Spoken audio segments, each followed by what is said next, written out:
Yeah, we can hear you, Nadia. Great. Thank you so much. Thank you, everyone. So my computer is, at times it does pose problems. So I'm going to share my screen. I won't be able to type in the chat, mainly because I'm obviously looking at a different screen while presenting. So yeah, I will be talking. I just want to quickly confirm before I start, everyone hears me fine and you can all see my screen. Yes. Excellent. Right, so welcome everyone. I'm also extremely excited to see my colleague from South Africa, Ron, here today. We work together in quite a few contexts. So I'm going to share with you today my research that I did while I was completing my master's degree in TESOL at the University of Glasgow. I've renamed it, my seminar today, to Rethinking Literature in South African Secondary School EFAL curriculum, which I'll explain soon. My actual dissertation had a bit of a different name, but this is what it was about. Now, essentially what happened is I was a teacher in South Africa for many years. Actually, I can show you from 2008 to 2021. I was an English first additional language teacher, so that's what EFAL is, and an English home language teacher for all this time. And I worked at a secondary school in one of the provinces in South Africa. So just to give you a bit of a breakdown here, RSA is obviously the Republic of South Africa, and DBE is a short version of the Department of Basic Education, which encompasses primary schools, secondary schools, universities, etc. So I worked in this context and sector for 13 years, if my math does not leave me in the lurch there. During my time, I was also the provincial chief marker for the National Senior Certificate English examinations. This was from 2016 to 2021. And this is specifically in creative writing. Now, I'll give you a little bit of background on that. In the South African context, I'll show you a slide soon, we have at the moment 12 official languages. There are many more spoken, but 12 of them are officially recognized in our constitution. It's on the wall of our court in Johannesburg. So everyone's language is important, of which English is obviously one of the main languages spoken. And most of the students in South Africa, and I'm not basing that on a fact or on a specific figure that I've read somewhere, but having been a teacher in this context, most of the students choose English as their first additional language. In our school system, you have to have two languages, so one as a home language and one as an additional language. And I decided to focus my studies specifically on English first additional language. Right, also, during my time at the secondary school in 2020 and 2021, I was the English department head at the school, and this is before I came to Glasgow to pursue full-time studies in the master's degree. And I'm also an e-tutor at the University of South Africa, which is where I'm hoping to complete my PhD. It's commonly known as UNISA. So I tutor Afrikaans, which is a different language in South Africa. Right, so my dissertation research was actually called The Perceptions of South African English First Additional Language Teachers Towards the Inclusion of Literature Studies in the English First Additional Language Senior and FET, or Further Education and Training Curriculum. This is available on Elinet, my dissertation, and also on Google Scholar, and it was recently published by ProQuest, which is, for me, it's quite cool, so I'm excited about that. Right, so to bring you into the loop of what is happening in South Africa, is English is one of our official languages, as I said, but this is only spoken by 8% of the entire South African population. And this I can actually base on a figure, which I'm going to show you on the screen here. English is spoken by 8%. Sorry about that. The language that is spoken the most is actually isiZulu, right? Or of course, Xhosa, which is very difficult for English people to say. And so a lot of the African languages are spoken by more people, right? So English is a very, very small portion of the actual South African language, if we can say that. So At the moment, one of the most alarming realities is that the first additional language pass mark in high school, so this is for your end of school, for you to be able to enter university, at this moment is 30%. You only need 30% to pass English as an additional language. 40% in the 10th grade, so 2 years prior. And I mean, you can clearly see that there's a 10% difference from grade 10 to grade 12 in being able to pass that. Because of that, sorry, I'll get back to that just now. Because of that, 97 or 99% of all the English first additional language students pass the 12th grade, because it's really not very difficult to pass with a 30% average if for your additional language. And this excludes the dropout rates of the students. Now, if you go to university in South Africa, and I'm sure that it's pretty much the same all over the world, you need 50% to pass any subject at university. So that jump from I just received 30% for English first additional language in grade 12 to I need 50% for English year 1 at university, that's a 20% jump. It's quite big. And this is across all provinces in South Africa. It's not limited to a specific province. So this sort of made me question what the situation is like. And if I can show you, this was a survey taken in 2016, 2018 by the Department of Basic Education. As you can see, of every 1,000 students that enter the first grade, only 520 of them actually finish high school before they drop out. And this tells us that it's just more than half of the number of students that entered the first grade that actually finish high school. All right. So yes, it's fantastic. 99% of them pass English first additional language at the end of their school certificate, but not all of them who entered pass. And you can see that the biggest problem actually comes in high school. If we look at grades 9, 10, 11, and then obviously grade 12, the dropout rates, how it suddenly just becomes much bigger, especially in the 11th grade when 24% of students drop out of school. So this also made me wonder why. And I looked into it, and here are some of the more, I would say, predominant reasons. So the second biggest reason for school dropout rates in South Africa is actually poor academic performance, being unable to pass a certain grade.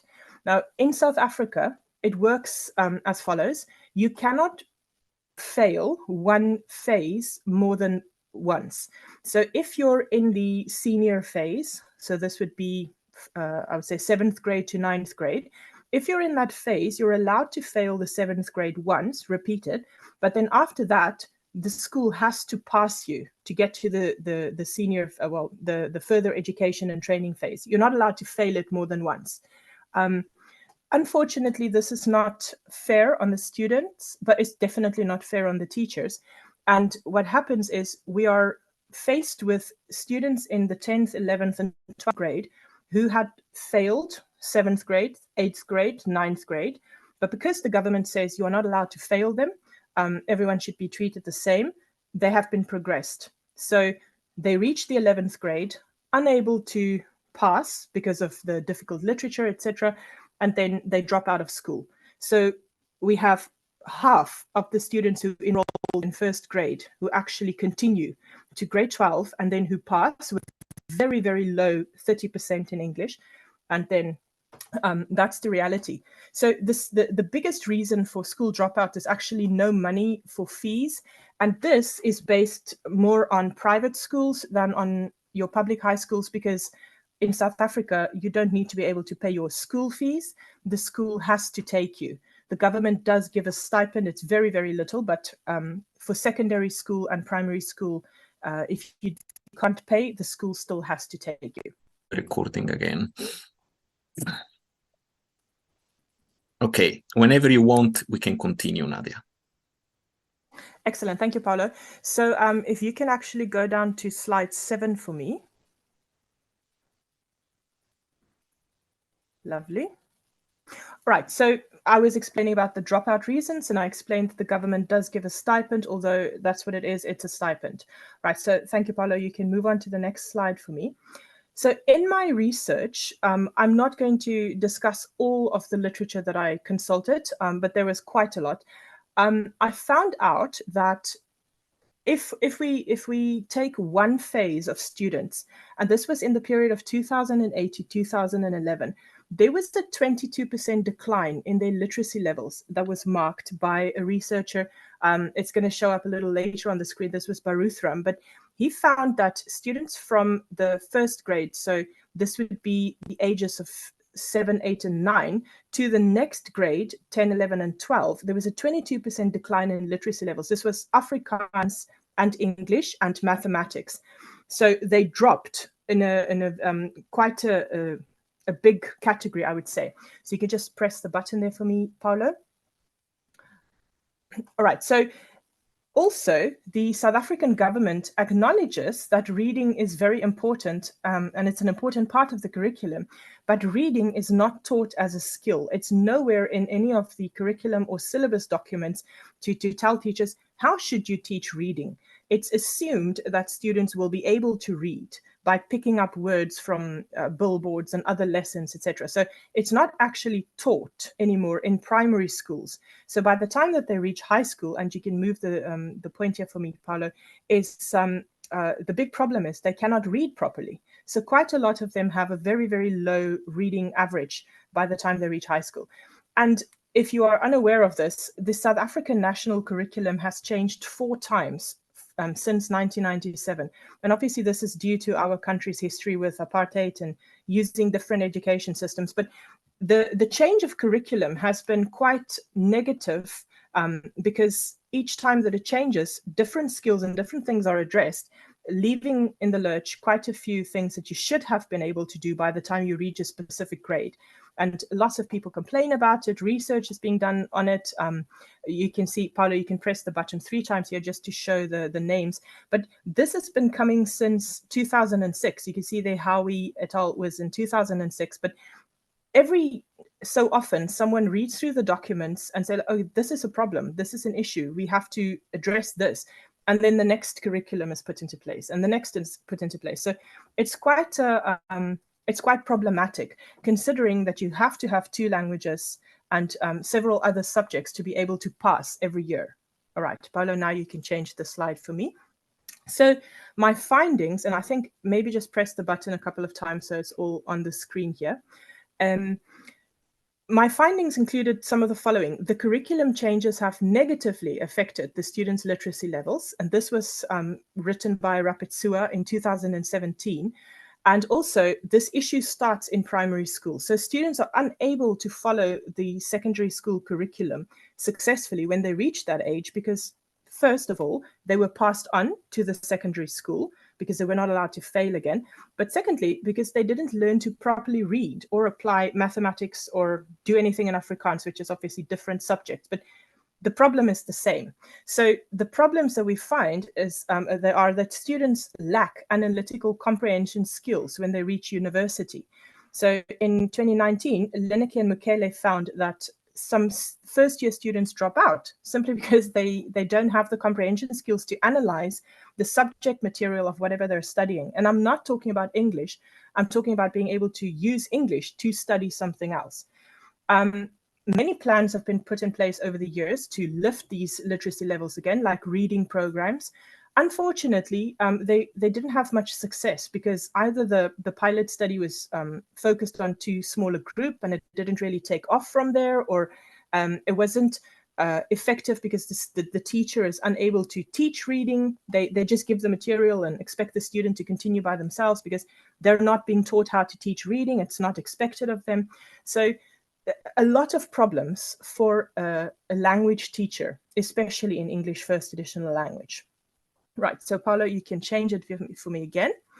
Now, I think maybe just press the button so it's all on the screen. Yeah, so my deduction, and one more time, if you can just press the button once more. Right, so my deduction is that either we should include literature studies in the syllabus and spend a lot of time teaching students how to read, or we should omit literature studies in a first additional language and focus more attention on comprehension-based lessons and texts, just to allow the students to be able to engage with the text and understand it.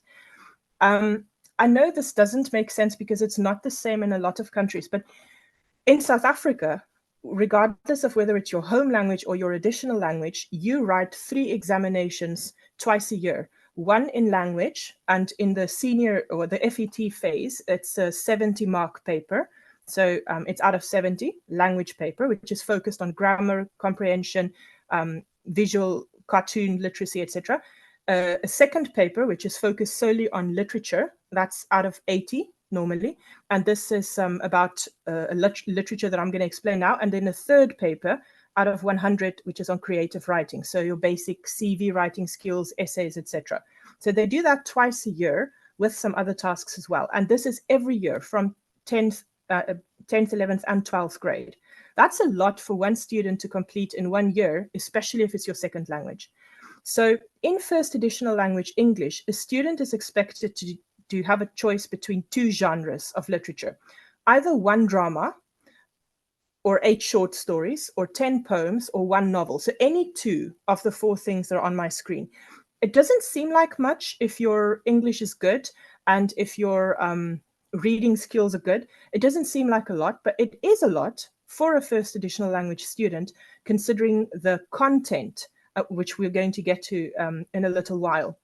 And having said that, I don't have the figure in front of me now, but I can mention that, as you saw on my screen earlier, of the 12 official languages, the other one that just recently came in is South African Sign Language, but of the 12 languages spoken as official languages in South Africa, not a lot of them speak English. So to choose English as a first additional language, literally for more than, I would definitely say 70 or 80% of the population of South Africa, that's their third additional language. English is not their additional language. It's the language that they speak the third or the fourth most in their lives. So to expect a student of this age, whose language is not English, to be able to comprehend and participate in this, it doesn't seem like it's actually making much of a difference. All right, so Polo, you can change the screen for me again.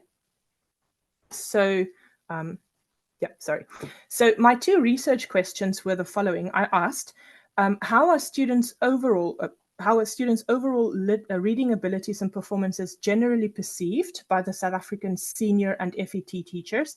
And also, what is the collective viewpoint of South African teachers on the overall success in English FAL in relation to their students' responses to comprehension, appreciation of set literature tests, text, etc. So obviously had questionnaires and everything.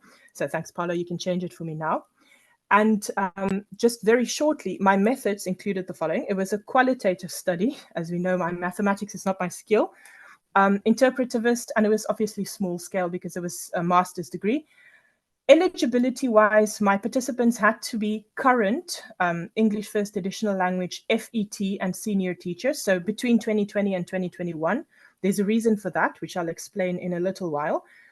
All of my research was conducted as interviews, and these were semi-structured for flexibility if I wanted to add an extra question. And of course, 1 hour each.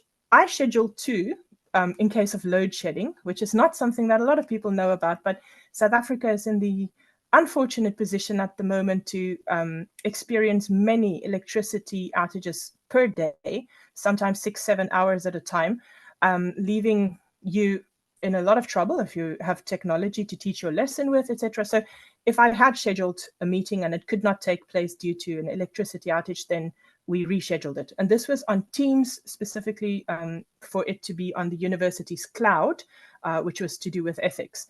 I only selected 1 province, and I contacted schools from all the different districts in this province. We have 9 provinces, so I chose the province which was slap bang in the middle of all this in terms of results, and it consequently was also the province that I came from, so that helped. I made transcripts of all the different interviews, and of course I compared and edited it against the audio just to check that I had it all, and it was very small scale, but it still allowed me to winnow the data in terms of certain codes, etc. So I grouped all my common findings into different codes, which I'll show you on the next slide, and then I grouped it all and developed my themes. So Paulo, you can just change the slide here for me. So this is an extract from one of my interviews. And basically what I did is I highlighted some of the things that kept on repeating themselves, and I labeled them as A2 to A3 and B5, for example. And if you change the slide for me again, Paulo, so these were codes. Yeah, so what I then did is I grouped them. So for example, my one theme was, while literature is necessary, time constraints and the volume of the literature lead to the neglecting of other skills. That was my theme. And I broke it up into time constraints, too much literature. There was, I think, 4 different under each theme.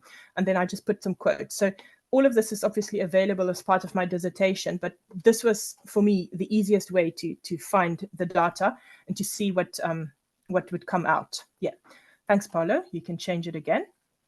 So I anticipated that the teachers would be in favor of omitting literature studies completely in the senior and FET phase, and also that they would be in favor of including comprehension texts. So just shorter texts, and to focus on how to analyze a text as opposed to focusing on literature analysis. What actually happened is that the teachers were very much in favor of keeping the literature, because to them it's a vital component and a very good way for you to expand your ideas and horizons in English. But what did happen is that the teachers wanted a lot more choice in their choice and autonomy in the set literature. So that was quite interesting to me. So Paulo, if you change it for me, what then happened is I found the following 4 themes. The first theme was that the current set works should be revised in terms of their subject matter. So the codes here were the topic of the set work, the negativity, the motivation that came with it, subject matter, etc. Theme 2 said that while literature is actually necessary, as perceived by most teachers, it's the time constraints and the volume of the literature lead to the neglecting of other skills. Theme 3, this told us that the set work choices are a Gordian knot for teachers. I'll explain Gordian knot in a bit. But the level of difficulty is incomparable, unfair, difficult, etc. And then theme 4, the reading problems start in primary school, and this affects all the areas of academic development. So these were the 4 things that were addressed quite often by all the different teachers in my study. Right, so Paulo, you can change this for me again. So then what happened, well, before I do that, you can put it on, thanks, Paulo. I need to maybe just explain to you that because it's a national curriculum, the set works are the same across all provinces. So you have a choice for the novel between 2. So the first one is, at the moment, it still is, Cry the Beloved Country by Alan Paton, or The Strange Case of Dr. Jekyll and Mr. Hyde by Robert Louis Stevenson. I don't know if you've ever read either of them, but just The Strange Case of Jekyll and Hyde is it's an extremely difficult Victorian novel, even for a home language speaker. For the drama choices, we have My Children, My Africa by Athol Fugard and Macbeth, which was written by Shakespeare. And I'm not talking about the simplified Macbeth. This is the actual Macbeth in Shakespearean English. All right. I'll speak to you about the highlighted colors just now. Right, Paulo, you can change it for me again. If people would rather, the teachers would rather choose poetry as opposed to the drama, they have the choice. They don't have the choice. They have to do these 10 poems as on the screen, which you can see once again. We've got Shakespeare, Garrard Hopkins. Death was written by an anonymous author, but some in yellow as well. So we've got Maya Angelou, Jeremy Cronin, or Mzima Hola, which is some South African authors, and then short stories, which are predominantly South African short stories, Nadine Gordimer, Gutrina Mhlope, I'm sorry if I pronounced that wrongly, and you can see the yellow highlights. But why have I highlighted it in yellow, you may wonder, or blue, for example? The blue ones are all Victorian, I don't want to use the word ancient, but older texts, right? Well beyond the grasp of any student in a secondary school, if they cannot read to start with. And secondly, definitely beyond the grasp of any first editional language student whose context is South Africa or rural South Africa. Shakespeare means nothing. Okay, which brings us to the yellow texts, which are the South African texts and are written in the CAPS or the Curriculum Assessment Policy Statement that this is accessible to South Africans because it's about South Africa. But unfortunately, these texts are all politicized. The yellow ones are all texts that have something to do with politics and specifically apartheid. So I don't want to go back one slide now, but it's a choice of a politicized text or an ancient Victorian text, which is very difficult, right? So Paolo, you can change the slide here for me. So I'm going to be talking to you about my theme 3, which is the Gordian knot. And this is, according to the dictionary, it's an intricate problem, or it's insoluble in its own terms. And that's what it looked like. So this was really a knot that was, according to the mythology, tied by Gordius, and it was unable, and no one was able to untie it unless they were the future ruler of Asia, or of course Alexander the Great with his sword. So this is what a Gordian knot looks like, but this is what teachers are finding at the moment in South Africa. So you can change it for me again, Paolo. What I mean with this, when I say set work choices are a Gordian knot, teachers are faced with, I have to choose 2 genres. I either choose the drama and poems, or the novel and short stories, whatever mix you want to do, that's your choice. But you have a choice between, I choose the long, difficult Victorian text, which is very much not accessible for students, and it demotivates them, it demotivates the teacher, or I choose the much easier, much shorter South African versions, but the topic is politicized, which once again brings us to demotivated students and demotivated teachers.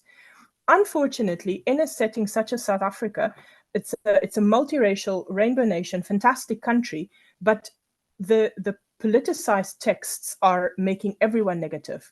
Because in a classroom where you have 45 students, and that's the reality, half of them have to say, sorry, this is what happened in the past. Our grandparents did this. The other half say, yes, your grandparents did this. So it's a continuous, it's not a nice environment to be in. So teachers often choose the Victorian texts simply not to have to discuss this particular situation, if that makes sense to you. So unfortunately, as you can also see here, what Wright in 2017 says is schools don't often choose Shakespeare simply because the low required pass grade doesn't make it worth the effort or the time. So having to get through the entire Macbeth, all 5 acts, in the time that you have available for a 12th grade first additional language student, it just doesn't make it worth the effort. And they only need 30% to pass. So why worry? Alternatively, we choose the politicized text, and it's difficult for the teacher, it's difficult for the student. So teachers don't have a lot of autonomy in being able to say, I would rather choose a text that kept up with the times. I'm going to use Harry Potter because I can use it for this or for that. They have to use what is available to them. And it's these 2 choices, the Victorian older texts or the more politicized texts. Okay, Paolo, you can change the screen there for me. Okay, sorry, technology, there we go. So the implications. This was said by Hutze in 2017, Romulus and Balfour. Learners do not develop critical or creative analytical skills, so they're unable to respond to texts with insight. And this is not just for English, this is across subject areas. Texts are well beyond the linguistic access of the English first additional language student, Kilfoyle 2016. So what I find is that to continue down this path would actually be quite catastrophic. And to change the entire curriculum once again would also be detrimental, simply because students have been shown to have been affected negatively by the changes in curriculum. However, this need for change is non-negotiable. It has to happen. Okay, Paolo, thanks. You can change it for us. So my suggestions, and this is also, I think this is my second last slide, the Department of Basic Education should choose new set works, and it's due for change soon. Now, I told you earlier that I'd explain to you why the people would be able to have more autonomy. The set works of literature in the South African school system it's supposed to change every 3 years. So technically they're able to change it every 3 years. At the moment, it's not happening as often. And I see one of my old colleagues here as well, who used to be my head of department. She's currently teaching English FAL. So she would be able to tell us whether it has in the meantime changed or not. But if it's possible to change the set literature, maybe move away from your Victorian texts or your politicized texts and use something that is contemporary to South Africa, written by fantastic South African authors that we do have, or using international texts that are accessible to the students, considering their level of language, that it's not their second language or their home language even. Or another idea that one of my participants had was to lessen the volume, maybe half the number of poems. Instead of 10, only 5. Instead of 8 short stories, only 4. Oh, sorry for that. Instead of the entire Macbeth, maybe just focus on 1 or 2 of the key acts and use that to expand your knowledge. Or, you know, the South African text as well, just one of the acts and focus on it fully, because you only have so much time in your academic year to complete it. Alternatively, replace the Victorian style and politicized text with contemporary texts. And then finally, you can just put the last one on there for me, Paulo. Thank you. This change only a part of the curriculum, because it is already due for change. So instead of rewriting the entire curriculum once again, do that. I did not have time to look into what could be done in primary schools in order to address anything in terms of how we can better equip students to be able to read when they reach high school or not. So we have to focus on high school or a secondary school, as it is called here. So we have to focus on that, and what can we do to help our students to, when they reach university, they're able to participate and engage with the texts without removing reading from the syllabus, well, not reading, literature from the syllabus completely, rather just using texts that they can relate to, or making the volume less so that they're able to participate, if that makes sense. Paulo, if you could just press the button once, I think, let me just check. Oh, cool. Right, so obviously have the whole reference list available, and I'm happy to email that to you, or if anyone's interested. But yeah, so now is a good time for anyone to ask questions or tell me anything that you disagree with or whatnot.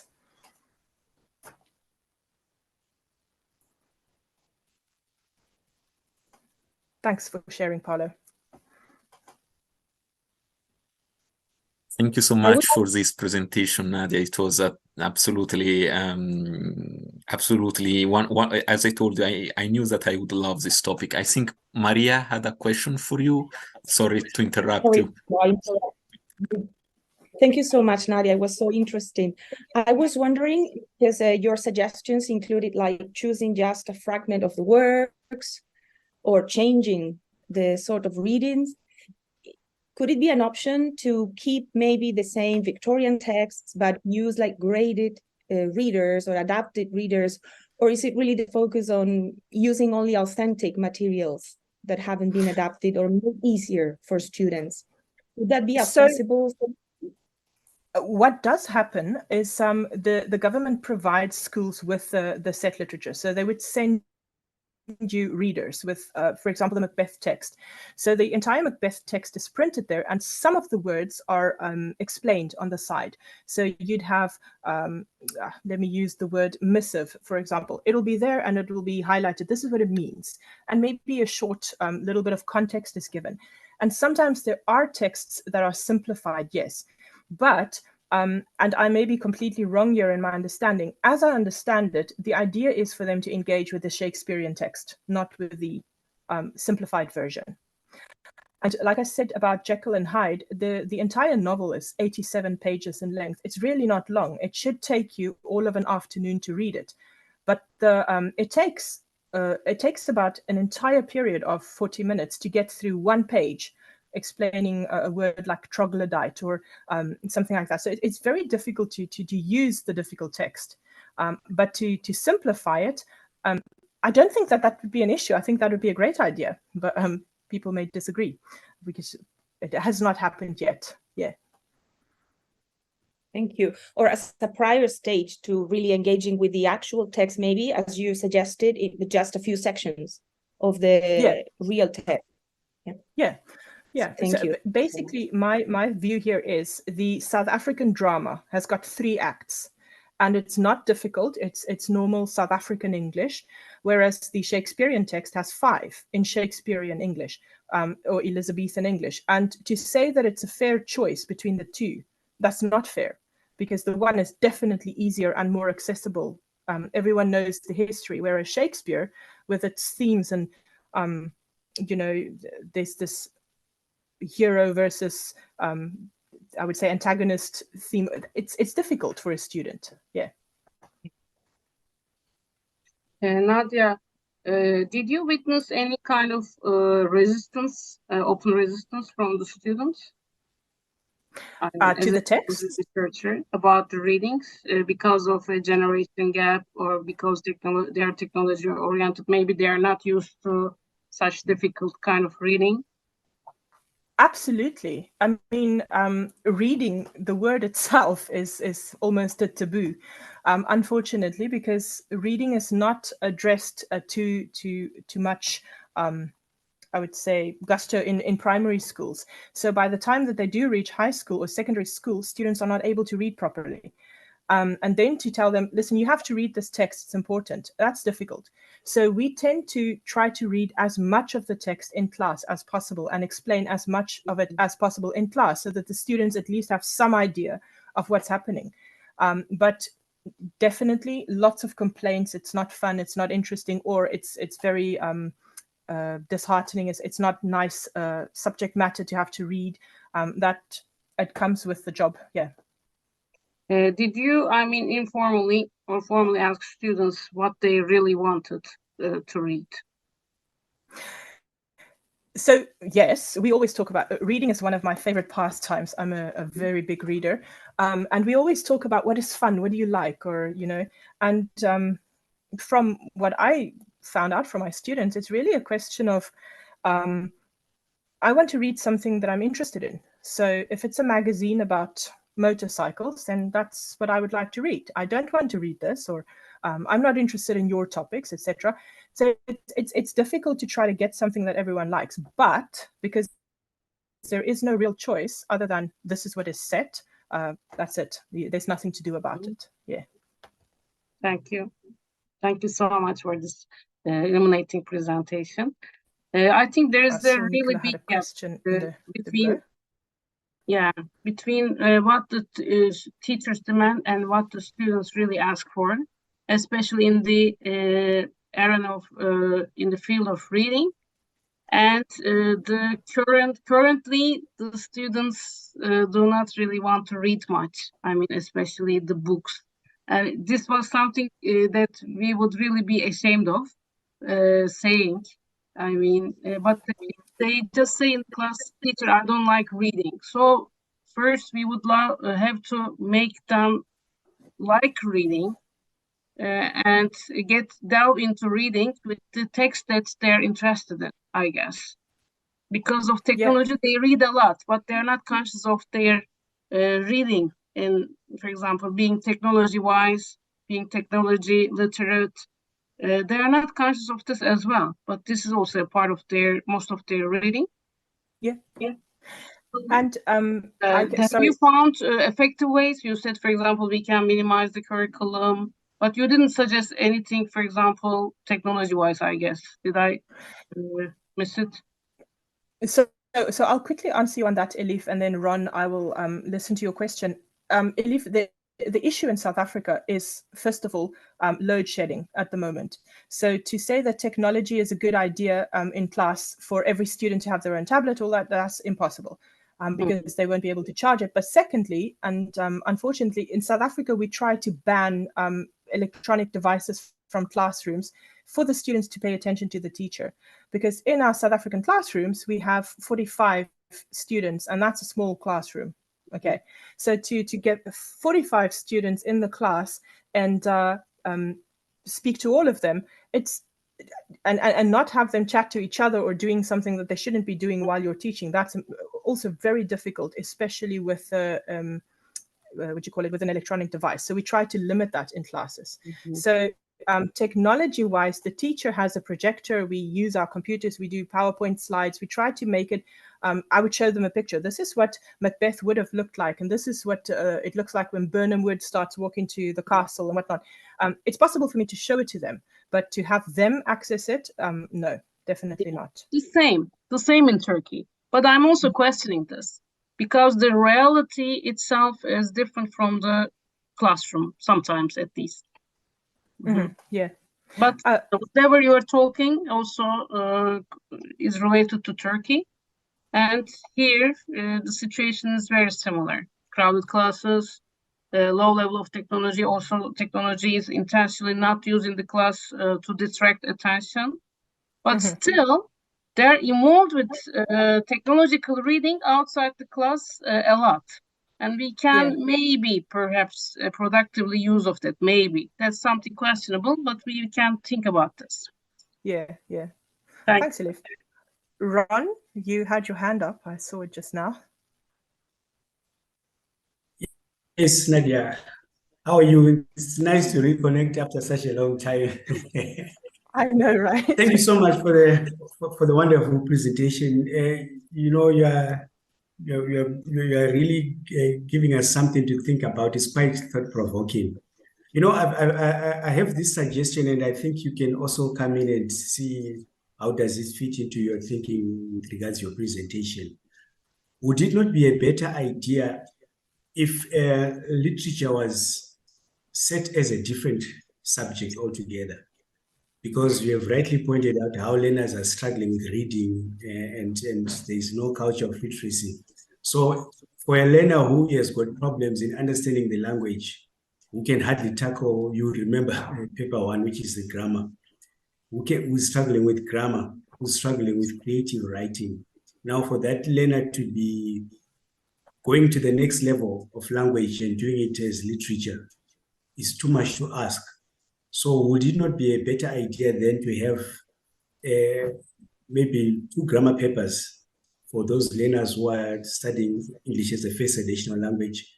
And then for those who are competent, perhaps who are studying it at home language level, they can opt to do literature in English as a separate subject. Thanks. Ron, that's an entirely different can of worms that you're opening. I've long been an advocate for that exact plan. My thoughts are that students should be allowed to choose. I want language creative writing or language and literature, especially students who are considering studying something in English.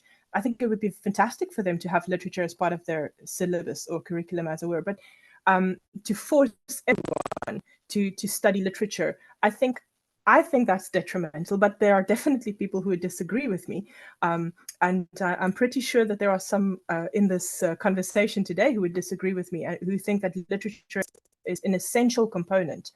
I think my personal view is that we should be able to help students who have a lower command of the language with comprehension texts, to help them to comprehend the language rather than to force them to go through a difficult drama or novel, for example.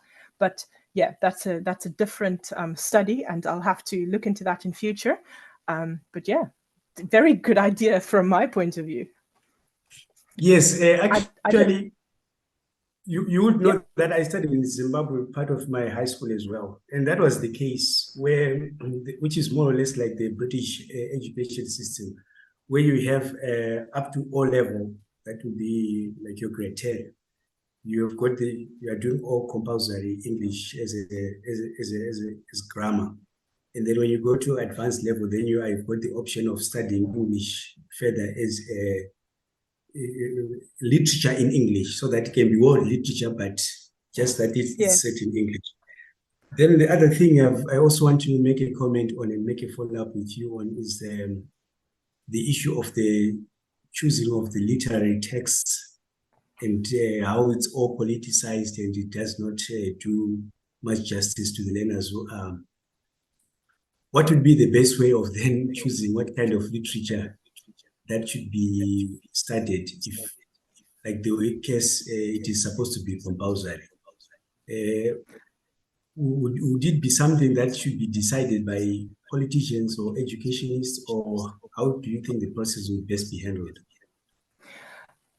I think, unfortunately, a lot of decisions in South African education are currently being made by people in offices at the Department of Education, people who are not currently teaching, who are not currently faced with a problem. They make the decisions and everyone sort of just has to apply these in class. And that's very difficult. In the perfect world for me, the teachers, at least a cohort of teachers from every province, should be able to get together every 3 years and say, this is what's happening in my province, and I suggest this. And it should be a national vote of teachers faced with this every day, not made by people in the higher offices who follow the I would say the literature to say, yes, this is a good text to use in school. Is it the best text to use in all schools? That's what you should think about. So in the perfect world, the teachers should be the people who are able to decide this, because they are faced with the students. They have to engage 45 students in a lesson. And again, as I said, my previous head of department, Ma'am Meiberg, is also here today, and also Ma'am Kate, who used to be my English teacher when I was in high school. The two of them taught literature in a way that I enjoyed it, regardless of the subject matter. Yes, it was a Victorian text or it was a politicized text. I enjoyed it because it was engaging, but not every teacher is able to do that.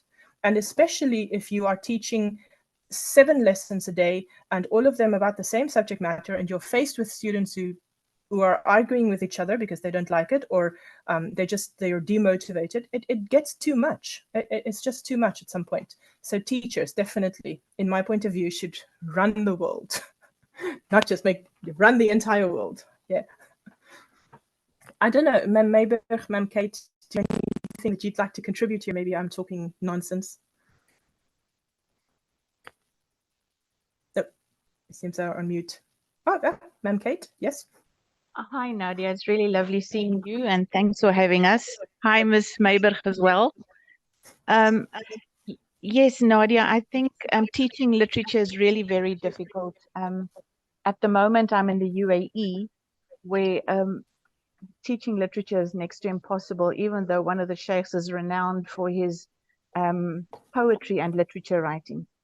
But language is the biggest issue. And yes, you are completely right. Reading from pre-primary, primary up to the secondary schools creates the foundation for that problem. I like what Ron said. I think it was him who said, and one of the other ladies also said about electronic reading and including technology. Here in the UAE, we are blessed in that it is possible, but like you said, the practicalities around that make it impossible. But there's a lot still to go into it, like you said, to the detriment of many students due to constant change and upsetting in that regard. But that is in the hands of people that we have no input. But I like what you said about it should be based on a national vote. But yet again, Nadia, thank you so much. It's an honor to be here and to listen to you. Thank you. It's great having all my South African colleagues here and teachers. Ma'am Meiberg. Hello, Nadia. Hello, Ilse. It's been a long time since we've spoken to each other. Yes, I was actually the one that suggested that they should reduce the workload on the literature. And I'm also the one that Nadia was alluding to that says you can't take away literature entirely, because I love poetry. So yes, they did change the prescribed work.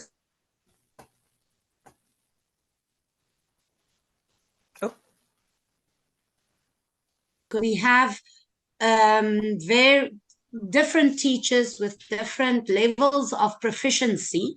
And now you have a teacher that's not as capable having to teach 10 new poems with limited resources. So that is a very big challenge. And then it happens that you get a dumbed down version of an exam paper, for example, because people are afraid that if you go and ask maybe the more complicated poem, then learners won't understand it. So yeah, it's a constant struggle. But I do think that personally, I love the poetry and I love literature, and I don't think it should be taken away entirely, but it should be a little bit, not having 10 poems. Maybe I suggested half it, make it 5 poems or something like that. The political issue in South Africa, unfortunately, I don't think we can ever get away from it. It's part of our heritage, and we need to also have something about our background. Personally, I know that learners don't always enjoy it, but it doesn't have to be most of the curriculum. You don't have to just focus on that only. You could perhaps just have maybe one poem, a politicized poem, but I don't think you can take it out entirely, because that's part of South African history and South African heritage. Regarding primary school, I have a very big problem with the curriculum. And there I believe that educators should forget about teaching kids complicated things and focus on comprehension and language proficiency.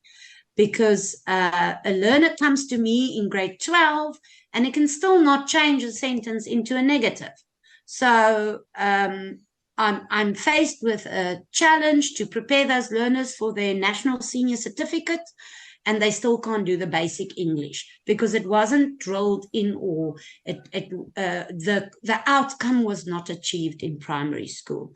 So focus on comprehension texts and language structures, I think, needs attention, especially in the primary school and the lower grades, grade 8 to 11. Because the learner mustn't come to grade 12 and then he's still struggling with basic structures. My aim when I teach a learner is that learner is a proficient and competent English speaker when he enters the vocational world. So, I think we need to look at that. That's an important aspect. But nice to talk to all of you. Thank you very much. Thanks, ma'am. As you can see, everyone, this is what I was saying. I think that teachers on the ground in the situation know what's happening and know what should happen. I would fight for autonomy for teachers to be able to make these decisions together as a group, instead of being told, this is what we want you to do. We cannot equip you with what you need to do it, but do it. So in short, that's definitely how I would summarize teaching in South Africa.